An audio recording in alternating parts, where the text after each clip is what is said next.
This is a brief video demonstration of the use of an eCourt bundle and the functionality that it has, as well as a brief tutorial on the use of CryptShare and how to download and retrieve that bundle. Now, we have produced a number of these videos, and this relates to the functionality in use when the user is using an iPad. Now, you will have received your secure password either via secure email or by mobile text from the court. Once you have that, you need to log on to your emails, where you will receive an email that looks like this, which provides you with a download link to where you need to go to retrieve the bundle. So by clicking on the link, you're taken immediately through to the area where you need to input your password that you have been provided, and then click Next. Now, it's important to point out that this is taking place in real time, so this is a good indication as to how long in reality this will take for you to download a bundle from start to finish and to be able to use it. Now, it will of course vary depending upon the on your broadband connection. You'll now note that there are two areas: download all files and download files individually. We're not concerned with this area at all. It's this area, download files individually, which we need to be concerned with. You'll see here that the bundle itself will always contain the court reference and the name of the case, and that is the court bundle. Now, ordinarily there should only be one document, but on occasion there may be a second document present within there, and what that is an index. The reason that we include that is that if some parties are not relying on a laptop but wish to rely on paper, then they can of course print the bundle out. The difficulty with an electronic bundle is there's no discernible index as such, so we've provided a paper index which they can print out and use in conjunction with the paper bundle that they have printed. If you're relying on electronic media, then there is no need for you to print that index out. So we click on the download link for the court bundle. Now, you're given an option where you want to open this. Now, if you've downloaded the Adobe Reader app and installed it on your iPad, which I do recommend that you go back and do, then you're given the option of whether you wish to open it in Adobe Reader. If you haven't, that doesn't matter. It will still open in your iPad's iBook section. The only difficulty with that is that it does have some limited function with regards to hypertext linking, which I will come on to, but for all practical purposes, the functionality does remain the same. You'll notice now in the upper right hand side you have the option of opening in iBooks or opening in, and that's another. So if you click on the right hand side and open in, it'll bring up the other apps that you have installed which can run this court bundle. Click on Adobe Reader, and the bundle will now open in Adobe Reader. You'll see at the bottom right hand side that this is a 205 page bundle, so it hasn't taken long at all for that an entire 205 page bundle to be downloaded and ready for your use. Now, there's a slider, so you notice you can slide all the way to a particular page. It demonstrates the page numbers there, you can see at the bottom, and all the way to the end, and if I let go at page 205, it opens on page 205. You will also notice that bottom right of each document there is sequential numbering. So again, if rather than use a slider, I can type in the numbers box. For instance, if I want to go back to page 1, type in page 1, it will take me back to page 1. So that's another way, in addition to using the slider, you can search for a particular document.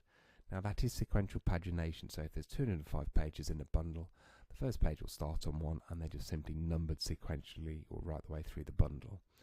Now, we are all fully aware that a number of other jurisdictions have their own way of indexing bundles, children's family being no exception, and the court, the practice direction requires bundles to be section A, B, C, so on and so forth.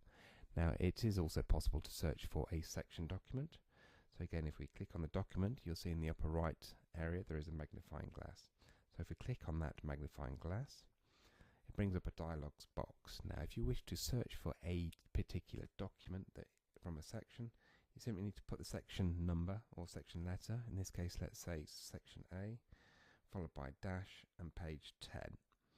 You click search, and you'll see that we have A10, and the section numbering for the court is labelled at the top right hand side. Again, if we click on that and click on the magnifying glass, or search box, and the head type in B-10 for instance and click search, we are then at page B10. Again, you'll see the upper right, it says B10. Incidentally, of course, page B10 is also page 26 if you have a look at the bottom right in the continuous pagination world. So again, if a party in court is relying on paper and another party has a digital bundle, they are both mutually referenceable, so no party is prejudiced in any regard.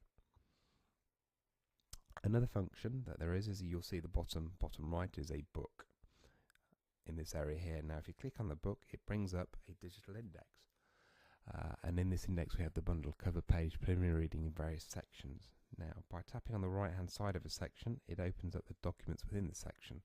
You can see here A1 genogram, page 1 section A. The chronology is at page 2 to 4 of section A. If I click back and have a look at section B, you'll notice for instance the C110A document is at page 1 to 22 of section B.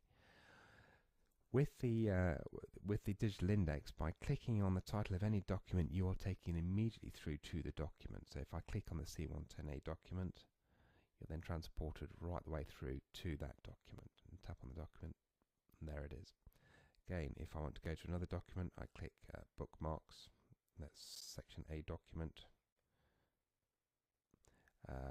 Genogram, for instance, if I click on it, you're taken through to the genogram.